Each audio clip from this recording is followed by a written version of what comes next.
Hi friends, pepper chicken செய்ய போகிறோம். எப்படி செய்கிறேன்னு பார்ப்போம். அதுக்கு பெப்பர் 1/2 கிலோ சிக்கன் எடுத்து மஞ்சள் பொடி போட்டு கழுவி எடுத்து வச்சுருக்கேன். பெப்பர் இந்த அளவுக்கு எடுத்து வறுத்துக்கிறேன்.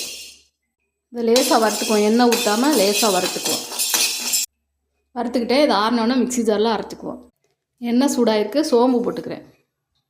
சின்ன வெங்காயம் ஒரு 20 சின்ன வெங்காயம், 7 காஞ்ச மிளகா முழுசாக எடுத்து வச்சுருக்கேன். பெரிய வெங்காயம் சேர்த்துக்கலாம், அதை சேர்த்துக்கிறேன். வதங்கட்டு நல்லா. காஞ்ச மிளகா ஃப்ளேவர் நல்லாயிருக்கும். கருவேப்பிலை போட்டுக்கிறேன். வெங்காயம் நல்லா வதங்கிட்டு இஞ்சி பூண்டு பேஸ்ட்டு 1/2 ஸ்பூன் போட்டுக்கிறேன். பச்சை வாசனை போட்டு சிக்கனை சேர்த்துக்குவோம். லோ ஃப்ளேமில் வச்சு ஒரு 5 நிமிஷம் மூடி வச்சுருவோம். 1/2 ஸ்பூன் மஞ்சள் பொடி போட்டுக்கிறேன். 1/4 ஸ்பூன் கரம் மசாலா பொடி போட்டுக்கிறேன். 1 ஸ்பூன் மிளகா பொடி போட்டுக்கிறேன், தனி மிளகா பொடி. ஏன்னா பெப்பரும் காஞ்ச மிளகாயும் போட்டிருக்கோம், அதனால் காரம் உங்களுக்கு தேவையான அளவு போட்டுக்குங்க.